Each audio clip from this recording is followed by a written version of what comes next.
Welcome everyone. I'm Jeffrey Goodman, Director of Marketing and Development for the YMCA of Northwest Louisiana. We're here at 318 Latino Studios for Shreveport-Bossier, my city, my community, my home. And I can't wait to have today's conversation. Our special guest is Damien Ford. Damien, thanks for being here. Thank you for having me. I appreciate it. Of course. Can't wait to sit down with you. So I'm gonna hop into your world, Damien. Okay. And if I get anything wrong, please correct me. I try and do things correctly. I got you. So Damien, you are a project manager and associate architect for Mike McSwain Architect. That's correct. So let's start here today. Tell me some about where and how you grew up. Wow.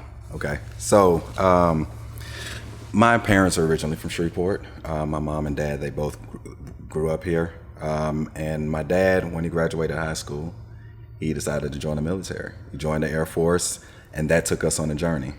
So he immediately went to basic training. While he's in basic training, a funny story he always tells me is that he's there, but my mom's she's with her mom in another location, and he's out and he gets this call, but he's not there to answer it. Someone else answers the call, and they come running out. Glenn, we're having a baby. You're having a baby. And my dad just kind of lost his mind because he's at basic training and he's like, what do I do? But he was able to make it there. But my mom had me in Austin, Texas, Bergstrom Air Force Base, which is no longer there. But I was born there to then travel to Alaska, Anchorage, where we lived about 2.5 years there. After that, we did a short time in Shreveport while my dad went to South Korea for a year. And after that, we moved to Fort Meade, Maryland, lived 5 years there. So by the time I was 10 years old, I had been almost to every point of the country. And that kind of inspired my desire to travel. So I enjoy moving around, going places, seeing things, visiting different places. But after 10 years, my dad decided to step away from the military, and we made roots back here in Shreveport, Louisiana. And technically, I've been here ever since. I was just a simple kid. I liked sports. I was very active. I played a lot. At the time, I had 3 sisters, younger sisters, and if I wasn't terrorizing them in some way, I was just outside playing, being a kid. The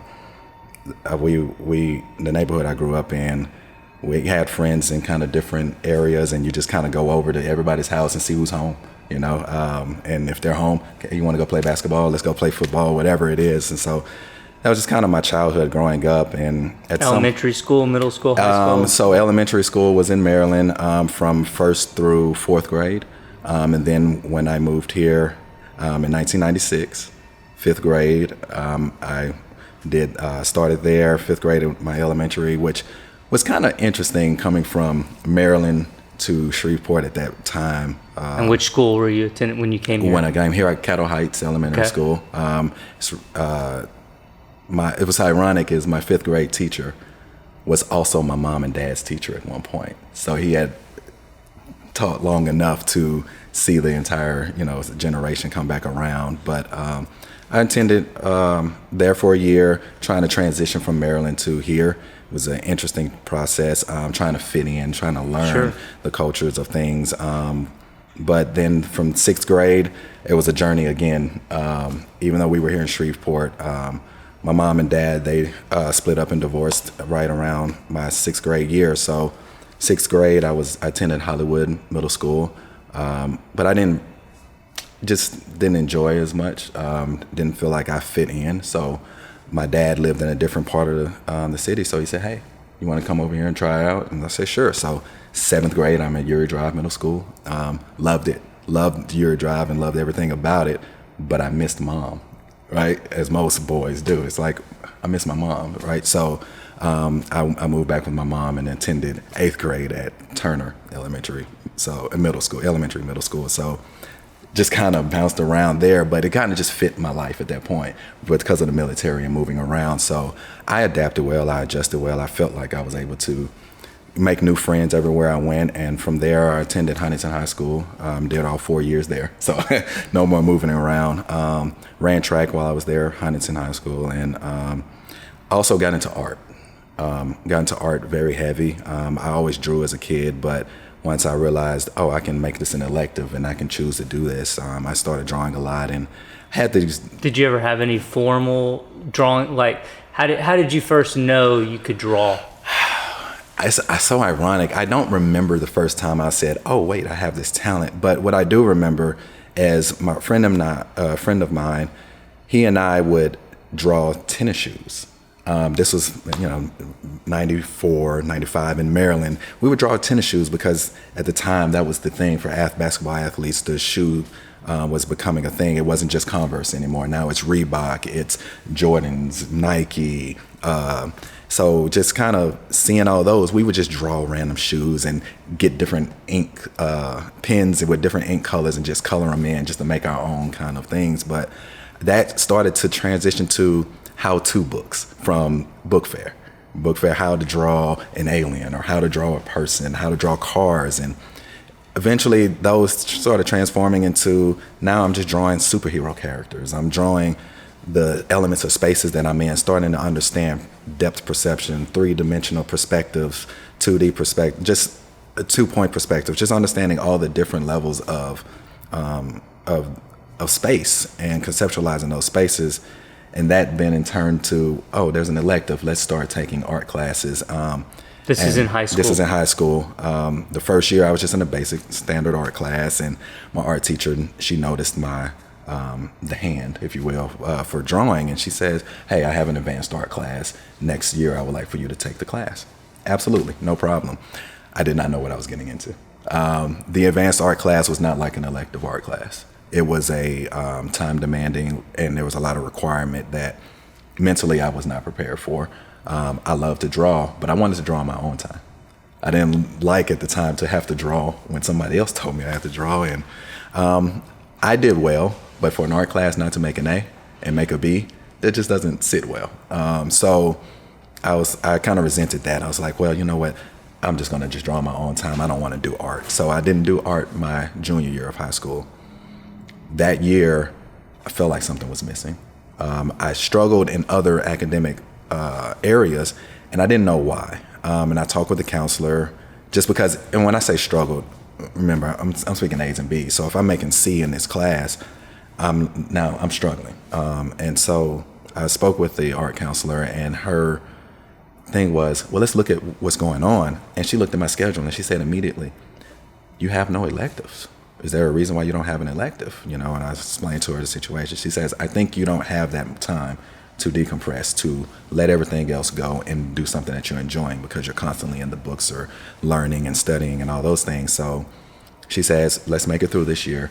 Senior year, it's your last year. Let's make it a little bit easier for you and not make it as tough. You're on path to receive tops and all those other things. So just stick with that." So I did. I went back senior year, went back into the advanced art class, and had a different mindset. And at that point, now I'm going to be a graphic designer. I have it in my mind. Computers are becoming a new thing as far as digital art and all those things. So I'm going to graphic design. I'm going to go to the Art Institute, have all these dreams, and I didn't do my homework. The Art Institute requires a certain amount of pieces that you have to submit for application. I was one piece short. So now I'm struggling, frantically trying to. And as I'm doing all those things, my art teacher, which I credit her for where I am today, she tells me, she says, "The Art Institute, I think it's a fine opportunity. This is going to be the one in Dallas." And she says, "I think it's a great opportunity." She said, "But I watch how you draw, and it's very technical. Have you ever really looked into architecture?" And my question to her was, "I don't know what that is." And she tells me, "Just look into it." And I look into it, and at the time, I'm new with computers. I mean, this is 2003. Home computers in my neighborhood where I grew up was not every household. So we had a computer, but it was, remember the slow dial up and how long it takes to get on to the internet, and understanding how to search things on Google, right? So what neighborhood are we talking? Huntington?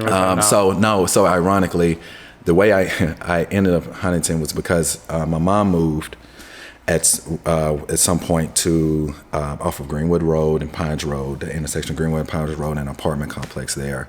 And she lived there for about, I think, 8 to 12 months. And we decided to move back where we originally lived, and that's actually a story in itself, and I will share that. But now, going from ninth grade to 12th grade, I actually lived in the Hollywood neighborhood in Shreveport, but I was in the magnet program at Huntington. So being in the magnet program, I was allowed to commute from that neighborhood, even though I was outside the district. And so I caught a bus every morning early to get on that bus to travel all the way.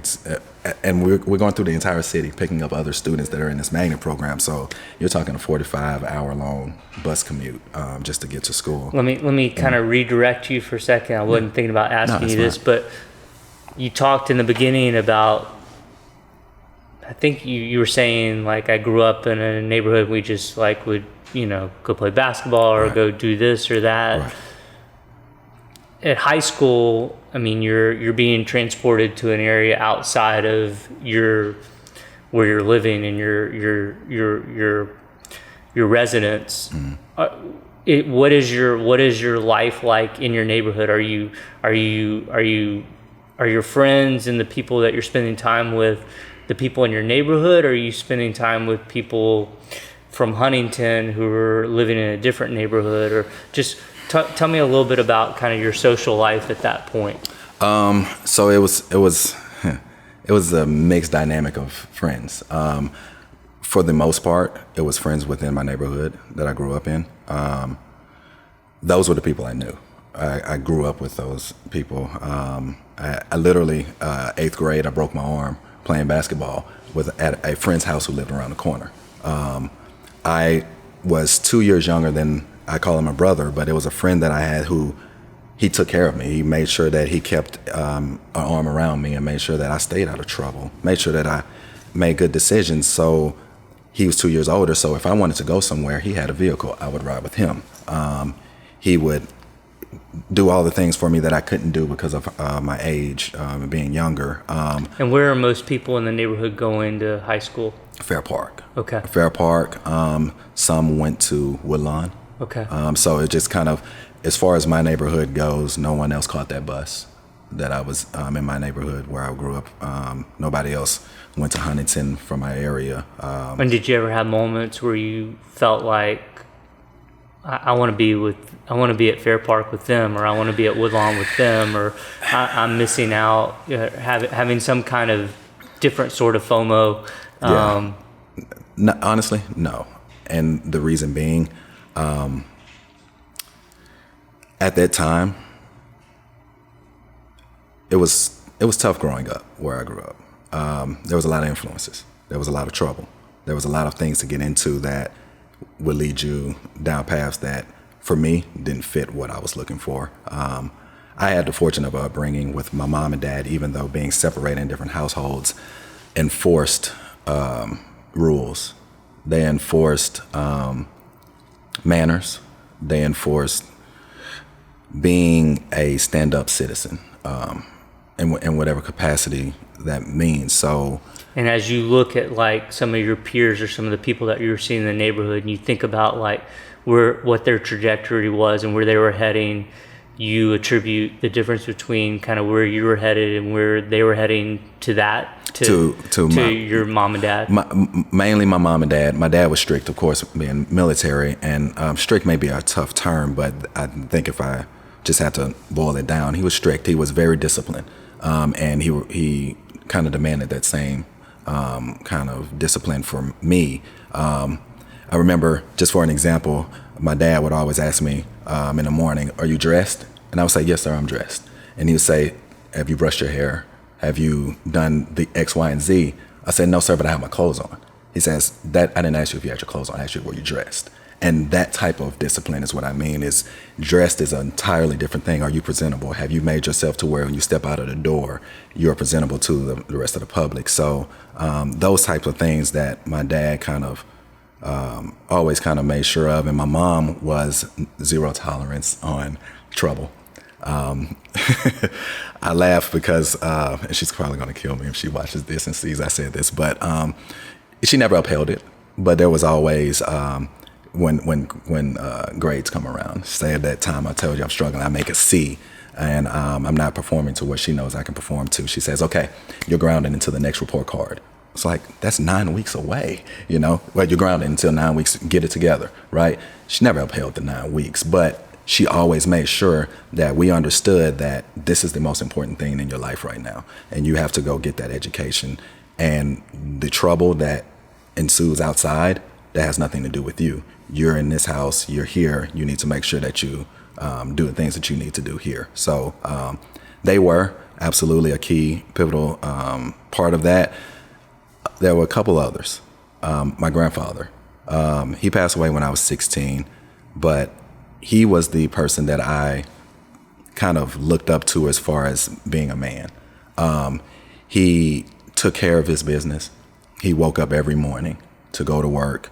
He was a mechanic. Dad's dad? No, this is my mom's dad. Okay. And he was a mechanic. And he did that until the day he died.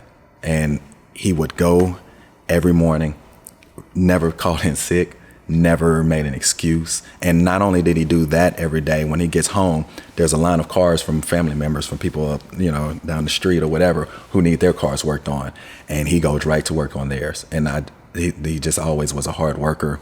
But when we lived in Maryland, every summer, I would go from Maryland to Shreveport, and I would stay 3 months with him every summer until we moved back here. So that was kind of my favorite person, right? It was just, and he spoiled me. I was his first grandchild.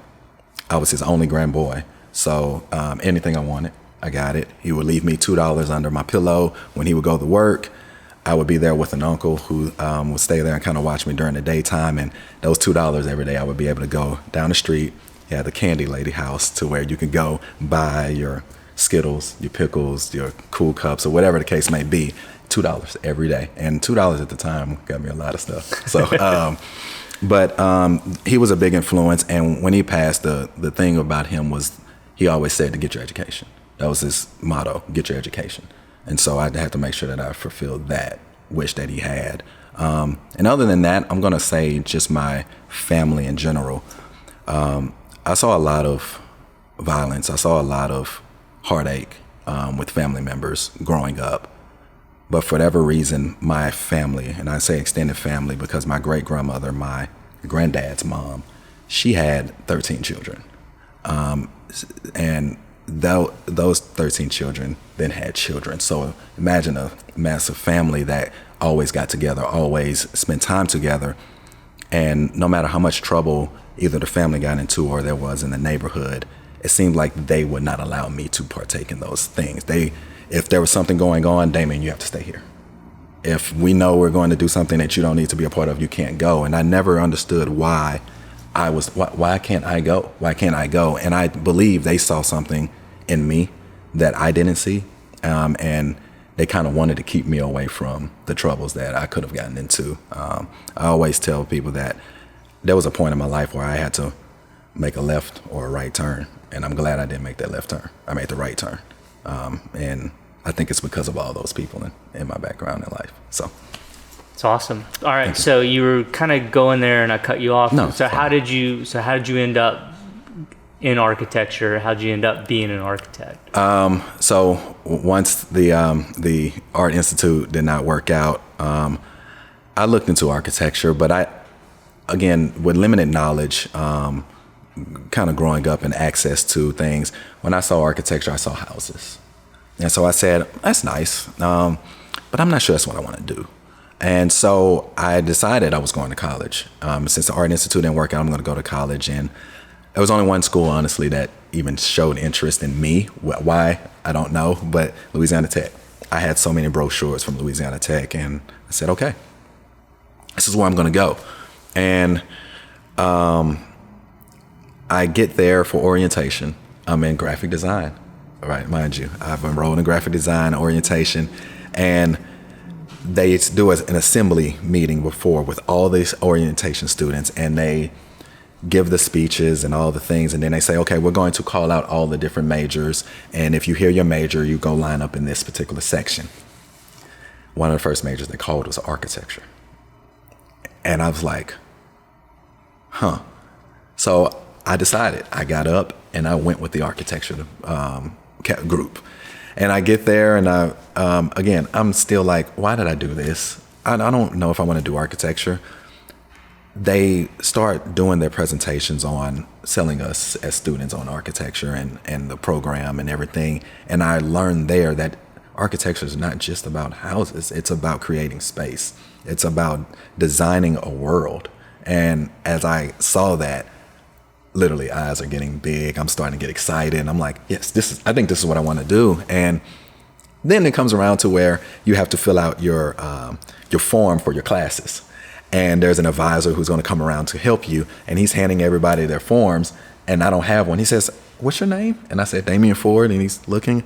I don't see you here.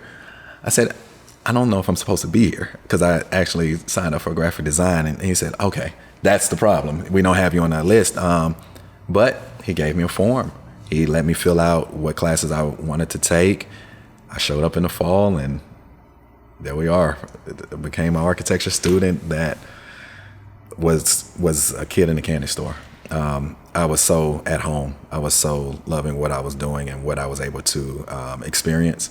And I learned a lot more about architecture that I had no clue that I would learn, and did not realize that I would grow to have this passion for something as I do with architecture. So love it. All right. Well, I'm gonna shift you a little bit to being back here. Okay. My next question's simply, what's it like talk to me a little bit about what it's like being a young professional in Shreveport-Bossier. That's a good question. When you ask that question, there's multiple things I think of. One, pride. I'm proud to be a professional within this community, a working professional in this community, because this is home. This is where my formative memories are here. I have glimpses of memories before here, but everything that I can truly remember happened here. And I'm proud to be here doing what I love to do and kind of shaping this world with my architecture. And the pride really stems from being able to show the family that I told you before kind of kept me out of the way, out of trouble. That pride that when they see me, if they call me, if they hear, they say, "I saw the building. I saw that project you worked on. I'm so proud of this." And they have something that they can hold on to that is the lineage of the family. And I'm so appreciative and proud that I'm able to do that for them, because I feel like this is why they did not allow me to do the things. This is why everyone was so strict. So kind of set forth on making sure that I kept my head on straight, to be able to have this type of pride, but also to be able to give back to this community. The architecture that we do is not for me. As much as I want to claim it, it's mine because I worked on it or whatever, it's not for me. It's for the community. It's for the user. It's for the people. And to not only have an effect on my family, but to have an effect on any individual who utilizes that space, it's gratifying. It's almost overwhelming when I think about how many people touch a door handle that I may have put in a project, for them to walk into a space, to the first thing that they do is hear their shoe hit the floor, to look around and see the paint on the wall or whatever material, to look up and see whatever design we put on the ceiling, to be able to transition from one space to another, to walk outside to see the landscaping, to be able to see how the parking lot is set up. I mean, I can go on and on, but it's just those experiences that kind of shaped how I feel. So. Well, I know Mike, and Mike's been here, and Mike's pretty unique for the Shreveport-Bossier communities. I have two questions. The first question around this is, talk to me a little bit about how Mike and you first connected and how you guys got together. I graduated from Louisiana Tech in 2011 with my master's degree. In 2011, the economy in this area was still down from the 2008 kind of market crash and everything. And it was hard to find a job.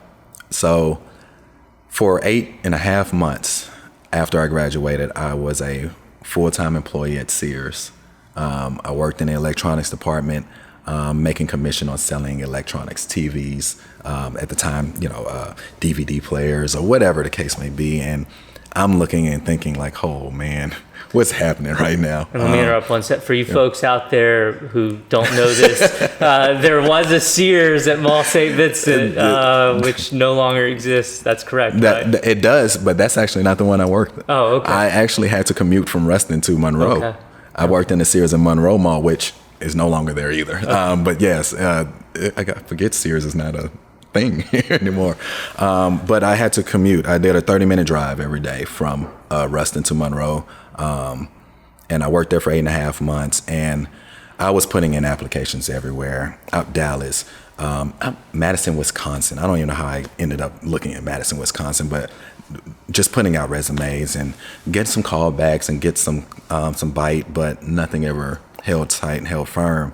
And one day I get a call, and I won't mention names because I'm not sure if she wanted me to mention her name or not, but she called me and she just asked me, "Are you still looking for employment?" And I said, "Absolutely." And she says, "Hey, I have a guy I want you to talk with. He should be giving you a call, and just talk to him and see if it works out." And then maybe 30 minutes later, I get this call, and it's Mike on the phone, right? And he's like, "Hey, I'm here, looking for work and everything. Are you still interested?" And I'm trying to play it cool, but inside I'm like losing my mind. Yes, please. And worse is I knew who Mike was. I knew what the firm had done, and I was excited to get a call from Mike.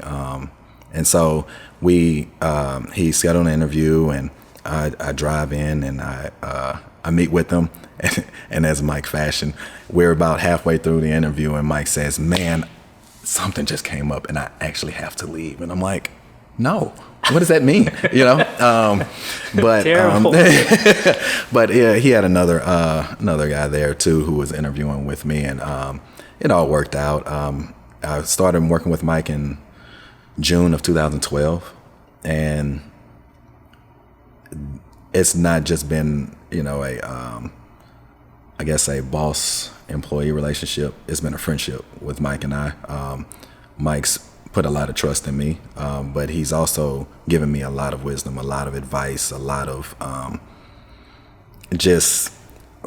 confidence that I belong here and I should be doing this. And you've seen Mike's work, and you know how his mind is unique and it's one of a kind. And for me to be able to have a mentorship under him, I think it's helped my career and boost my thinking and how I treat architecture. So this is the only place I worked. It's 12.5 years, and I've been with Mike only, and I don't plan on going anywhere anytime soon. So and Mike's a unique, I already said that before, but just a unique person, a unique addition to this community. So talk to me, try and kind of, I guess, remove yourself from Mike for a second, and just what's it like being just a young professional in Shreveport? What do you think? What do you think it's like for other young professionals in Shreveport? And just, is Shreveport good to young professionals? You kind of, having Mike call you like that is sort of like a junior college basketball player having Phil Jackson or Steve Kerr call him and say, "Hey, I want you to come play for my team." Right. So you had you really had this amazing fortune of landing with Mike. Yes. But what do you think? I guess my question is, what do you think this community and what is this town like for young professionals in general?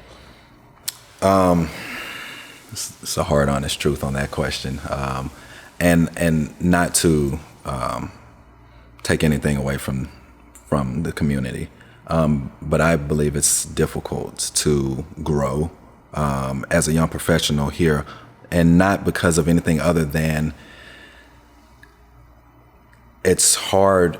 And I think that's for anyone in any profession, in any realm. Even if you think about athletes, it's hard to allow the rookie, the young guy, to kind of step up and take reins or step up and have that responsibility. And I think it's the same thing in a professional world.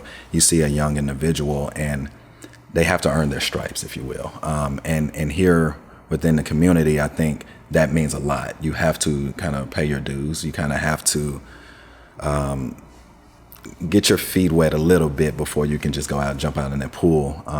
And it's a tough thing mentally for young professionals, because just like when I came out of school, I'm pretty sure every young professional thinks the same thing. They're going to change the world. And I thought I was going to do that with architecture. And so I come out and I'm ready to do that. And I'm pretty sure other young professionals are as well. And when you're told you kind of have to sit back and wait your turn, as a young professional, you can respect that, but you also can feel there are other places that may have other opportunities that allow you to go out there and do that as a So you think that's more of a local thing? I mean, you think that kind of having to pay your dues and earn your keep is different here than in other maybe larger markets? Since I've not been able to explore the larger markets, I don't want to speak for them. What I can share with you is just looking at opportunities that I've had peers receive. And also, I have family who are thriving with their opportunities that they received at younger ages and younger with lesser experience. I'm sure that there are other places that kind of make you earn your stripes as well. But I think there's a dynamic that, we want to make sure. I think there's a fear. I think there's a fear of the young people may mess it up. And I don't believe that. I believe that there's creativity. I believe that there's imagination. And I believe that there's young individuals here who need the guidance of their mentors or the older generation. But I think that the guidance is to help me lead. And I think that's what a lot of young individuals are looking for: help me lead, as opposed to constantly allowing me to follow. And don't get me wrong, there's nothing wrong with following, because you have to have a leader and there have to be those that follow. But when you're looking at your transition and growth, you don't want to stay stagnant. And I think that's what the fear is that it's not just preventing growth, it's remaining stagnant. And I think that's a fear here. That's interesting. I never thought about that. It makes perfect sense, though. So, kind of along the same lines, but my question is, what's it like being a young black professional in Shreveport-Bossier? That's a good question. That one's personal. So I'm going to share with you personally how... and I'm speaking for me. I don't want to speak for any other black professional. I do believe that my experience would be similar.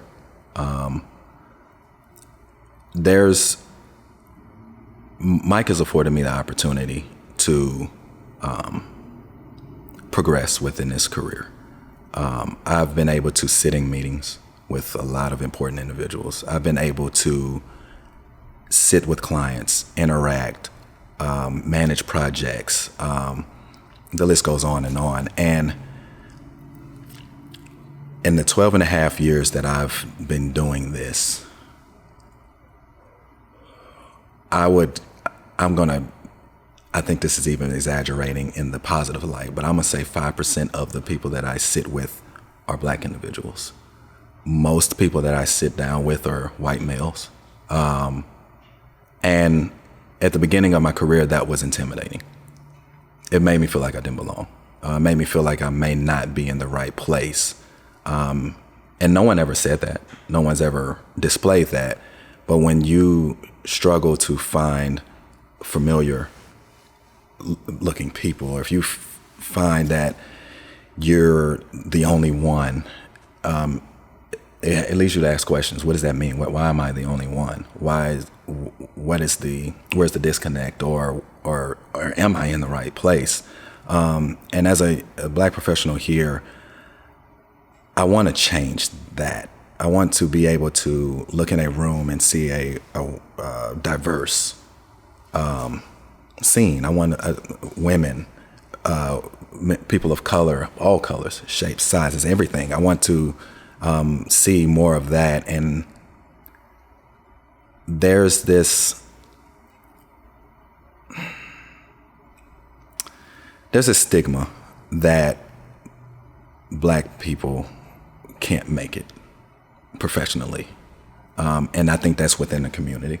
There are the outliers. There are those that say, no, that's not the case. We can move beyond whatever stigma is out there. But for the majority, I'm gonna go out on a limb and say that this is not for me. I can't be a young black professional here. And you asked me that, and I would ask you: has anyone ever asked you directly, what is it like to be a young white professional or a young person of non-color? Has that question ever been asked to you? No. And I realize, I know I'm advantaged. No, and that's not. That's where I was going, and I appreciate the acknowledgement of that. But I guess where I want to go with it is, I'm hopeful that at some point that won't have to be the question, right? And I'm glad you asked the question. I don't want you to feel like you. No, and I want to clarify. So I'm curious.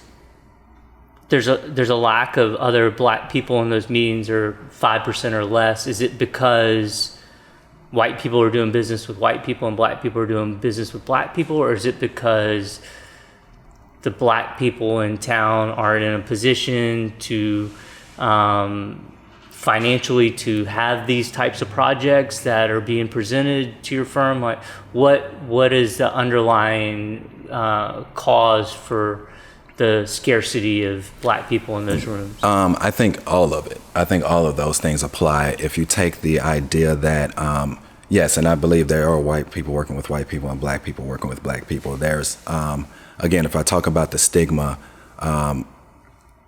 growing up, there was, you need to own your own business. Own your own business so you don't have to work for the man. That's literally what's said, and when you hear that as a kid over and over, it becomes the mindset. And it's like, what does that mean, right? And as you get older, you start to understand what that means. But I feel like that's a archaic mindset. And I say that term loosely, but that's an old mindset. But I believe that we're going to work with who we work with, and we're not going to work with who we don't want to work with. And let me interrupt one second. Mm-hmm. When they're saying own your own business, you don't want to have to work for the man, or because a lot of people say own your own business because you don't want to have to work for someone else. But is the translation of that, own your own business, or you're going to have to work for the white man? Correct. Okay. Correct. And you don't want to do that. Where I grew up, that's the thing. So you see a lot of, and I'm going to dive deeper into your question because of the other side that you mentioned. But yes, working with people is something that I've noticed, and finance, and not just architectural projects. I'm speaking even if I step into a meeting, it may not be directly with the owner. It may just be with other people of position. Still, I'm the only black person in the room, and even if there is, most of the time I'm the only black male in the room. And so you come across those, and I think it's deeper than just the finances for projects. It's finance in general. There's a community of people that lack the finances to gather information, gather knowledge. There's the things that some are afforded, others are not. And that information is not shared. And that's kind of what, if you want to talk about an overarching purpose that I feel like I want to share the knowledge. And the way I share the knowledge is to take all the information that I receive from anyone that I speak with and translate that and pass that along. Because in the communities and neighborhoods where I grew up, there's a lot of misperception of their opportunities. Misperception of what's possible, and how to get those things. And we could talk about the common things, home ownership. A lot of people don't really understand how that works, how to make that happen. If we talk about actual finances as far as saving money, building equity in something, investment, all of these things that I would have thought should be more common knowledge or not, and that there's a lack of information of sharing those things, and that in turn, you don't have that information, you're kind of blinded to what's possible. So then you hamstring yourself, or you cap yourself at a certain level to where you're never able to go into the next levels of. It's interesting to me. One of my early guests was Drayden Dunn, and I remember Drayden, who's a young African American male in our community, just talking about how important it was for him to be in rooms that generally people like him weren't in. And then to hear you say, Mike has allowed me to be in these rooms, and then I'm thinking, you're asking me this question, what's it feel like to be a young white professional? It's like that whole concept of being in rooms never even, that was new to me. Like I never had to think about that. Like I was always afforded those rooms. So it's a really interesting idea, and illuminating and helpful for me to hear that is an important step in continuing to make progress, is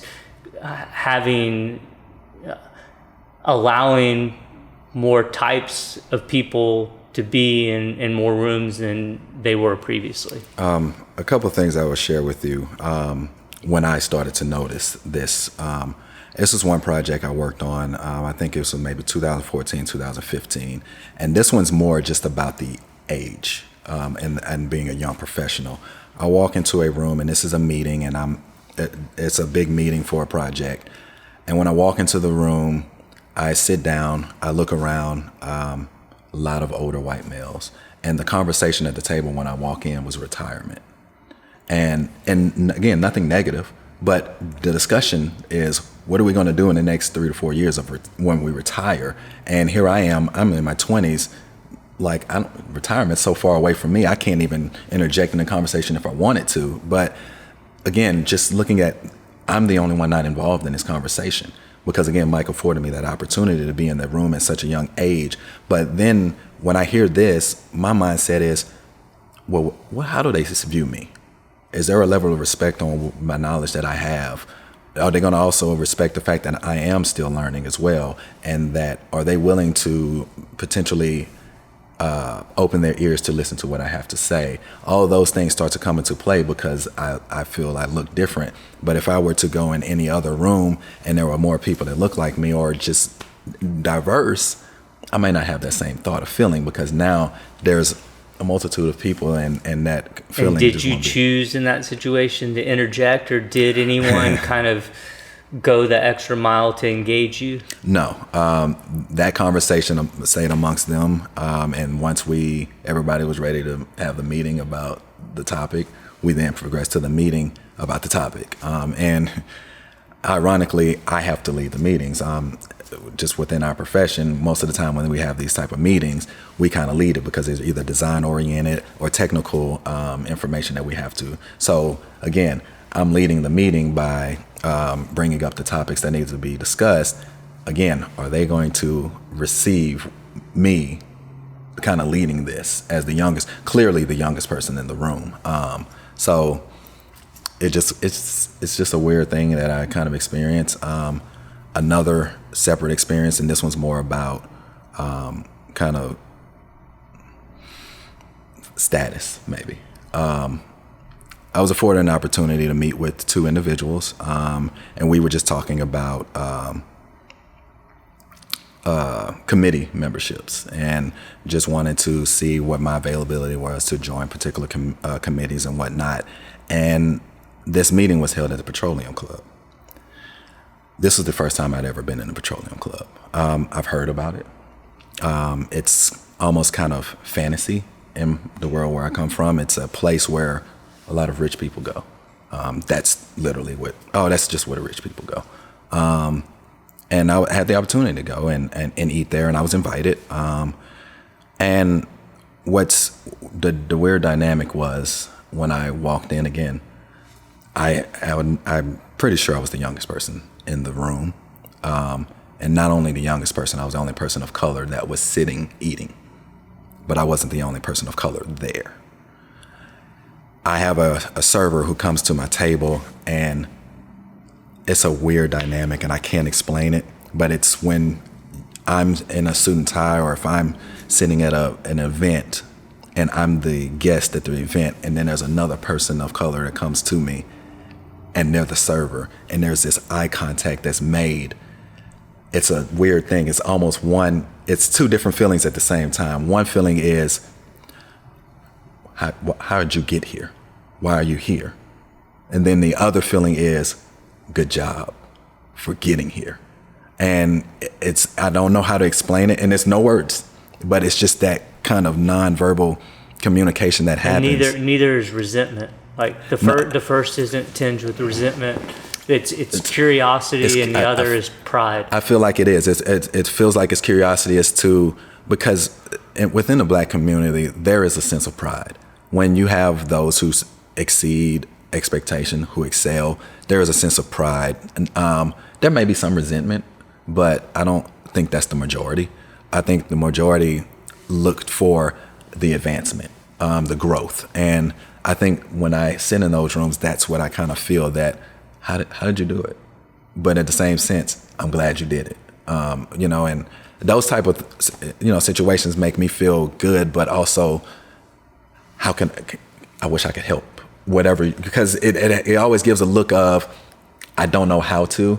And that's where I go back to the lack of information.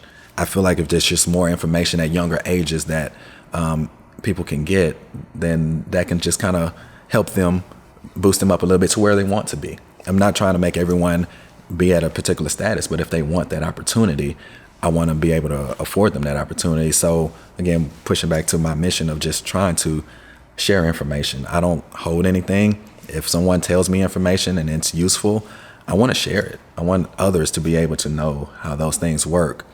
So being here, even at the Petroleum Club within this setting,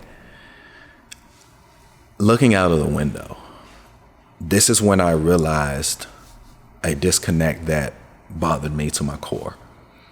Not only was I the only Black person there eating, and I guess enjoying that moment, but when I look out of the window, you're so removed from the real world to where it almost feels like it's almost bliss. What can be wrong? Because I'm here, I'm in this place, and being in this place, there's nothing wrong. Everything is good here. And it's just so misleading, because you can look out and you see this is a beautiful city, which it is. And there's so much going on, which it is. But then it almost brings the sense of true not understanding of the real things that are going on, that are problems, that are struggles, because you're so removed from it. And sitting in that space, looking out of that window, I almost felt out of place, because I almost felt like the term used is a sellout. But have I sold out? Have I put myself at this position now to, I have these opportunities and I'm now acting like everything's okay when it's not? Am I acting like there aren't people that are struggling to live day to day because of the lack of information, because of lack of funds, because of the lack of opportunities? And it felt awkward. It felt unusual. It was just an unusual feeling. And it just helped me understand better why I believe there's a slow growth and a slow progression, because I think there is a belief that all is fine and all is okay, and in some cases it's not.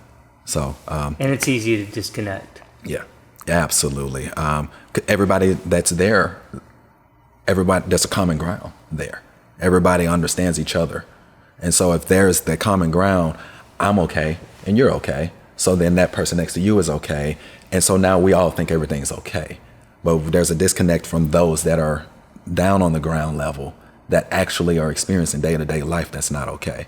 And it enlightened me and gave me a different perspective on a couple of things, and one of them is the quality of life for all people. And so, again, providing additional information and hopefully providing a better quality of life for people is kind of my goal and passion. So along those lines, as you look out at our community, talk to me just a few specifics. I mean, you've mentioned a lot, but what are some of the things that keep you up at night or concern you the most as you look out at this community? No surprise, but the violence.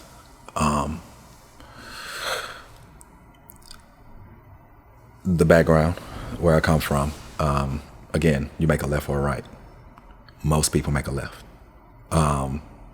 And I literally have had the misfortune recently to receive a phone call that's not a good phone call of family that have made the wrong decisions because of making that left turn. And honestly, it's not necessarily for lack of support as to why they make those decisions. It's just that's how strong the influence is of the negative things. The things that you believe are good, the things that you believe are for you, the influence is so high and it's so strong, you believe that. And in turn, you get caught up in this, the violence and the crime that now you're having to, deal with the consequences of those things. So for me, and I know I keep repeating this and I'm not trying to kind of beat that drum over and over, but I do believe, again, there has to be more information that's passed down to those who aren't afforded that opportunity. How that comes about, I don't know if I have that answer, but as a one person, every person I interact with, if you're curious enough, I will share everything that I know. And if I don't know, now I have something to go find out. And I feel like I have enough interaction with people that I can find these things out. I can have a meeting about architecture, but I gain a new contact. And now that contact, the next time me and that person speaks, it's no longer about architecture. It can be about anything. And now I'm learning from that person. I'm gaining more information from that person to, again, relay that information. And I believe our firm thrives on word of mouth. That's our biggest seller. It's the experience that people get with us. It's the commitment that we have. And I feel strongly about word of mouth. So if I'm able to say something and share that with one person, I believe that one person now can tell 10 people. Those 10 people can tell 10 people of their own. And now I've just affected 1,000 lives with one piece of information that I was able to transmit.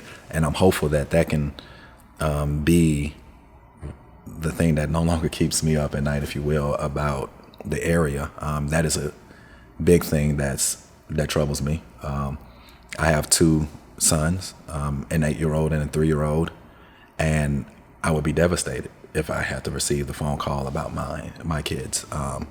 And so for me, I love this community. I love Shreveport. I want to be here, but I want to make sure that my kids have a safe environment that they're growing up in, and they are able and afforded the opportunities and information to be able to make good decisions and be able to stand behind those decisions that they make.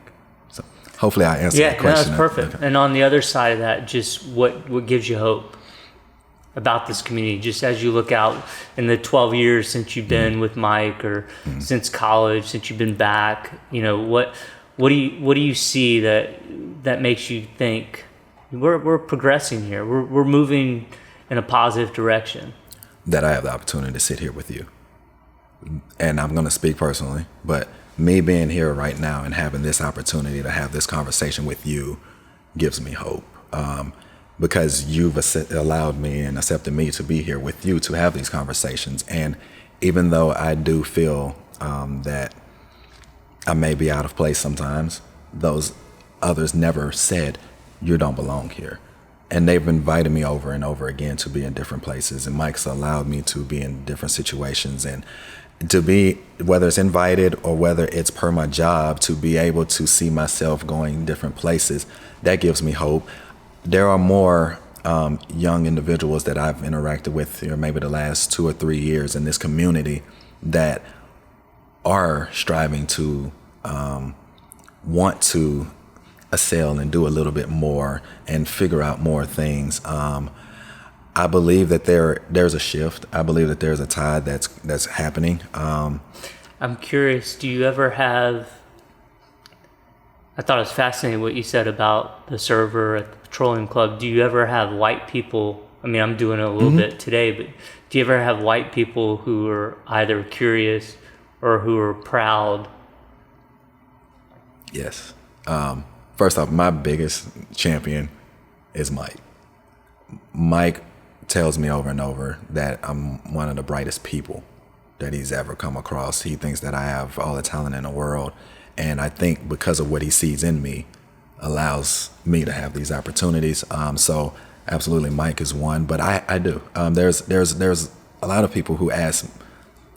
I actually had a conversation maybe about 3 or 4 weeks ago with a gentleman, and I didn't remember the first conversation he and I had.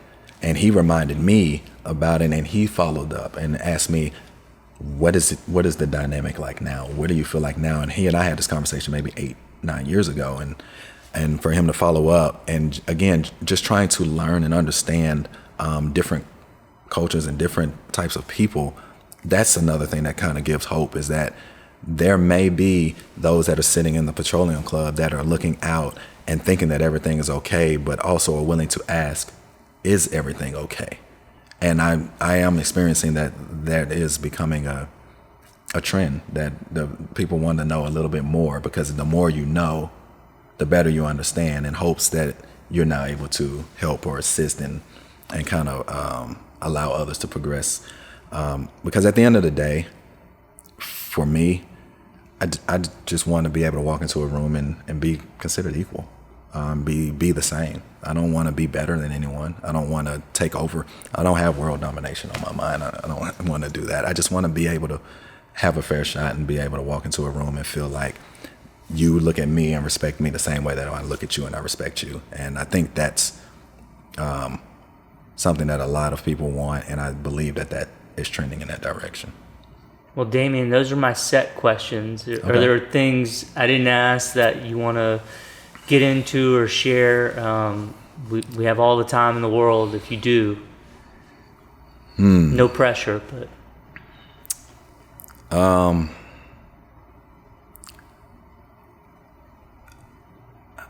I would like to share something.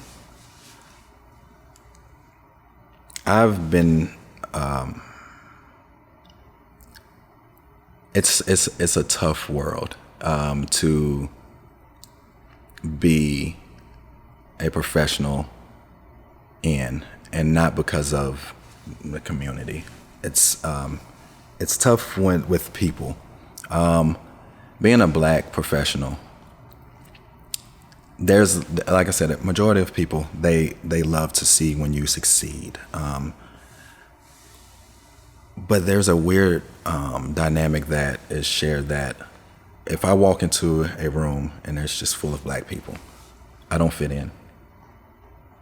I don't fit in because in a sense, I'm overqualified, if you will, right? Just like if you go for a job, if you have a master's degree, but they're not looking for that, now you don't fit in because you're overqualified. But then if I walk into a room where there's all white people, I'm not enough. And then where does that leave me? Again, this is not the majority. This is the minority of black communities or white communities. But the problem comes is that in most cases, that minority, for whatever reason, rings louder. And sometimes I just want to be accepted. You're just looking for acceptance. And so, like I said, I want to be able to walk in and be considered equal, to be considered a person that knows what I know. I'm an architect, and I feel like I know architecture. So when I walk into a room, I would love to make sure that everyone knows that, oh, I'm going to be speaking with a professional because he knows what he knows about that. And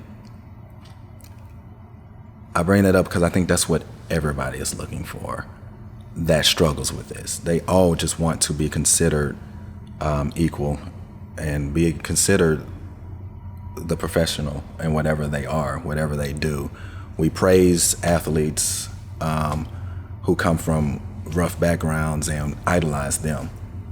There are a lot of young black professionals in this city. There's a lot of young black professionals in the area that I feel like don't get a lot of acknowledgement. And if they do, it never reaches those that it needs to reach, because there's so much idolization on the big mega stars, and I'm not opposed to that. But there are people right here in your backyard that you can go and talk to and have a conversation with that will be willing to have those conversations, that want to see you succeed. And so I'm just wanting to share that if anyone has that feeling or has that kind of mindset that I don't fit in, I'm not enough here and I'm not enough here, I think that you are enough and you have the ability to be enough. And all of those who are like me, I think we just need to continue to reach out, continue to try to support the young individuals that are looking for a place to go, something to do. Because if not, we're going to have those that make that left turn, and when they make that left turn, sometimes it's going to be too late. So. No, I love that you shared that, and yeah, I think you're right. I mean, people want to be accepted and want to find a place where they fit in. Yeah. I guess other than that, I think you kind of nailed everything. I think that's it. Well, it was great, thank you. Damien. I have tremendous amount of respect for you. Thank I you. appreciate you taking the time to be here and being so forthcoming with your thoughts and feelings. No, thank you so much. I appreciate everything. Absolutely.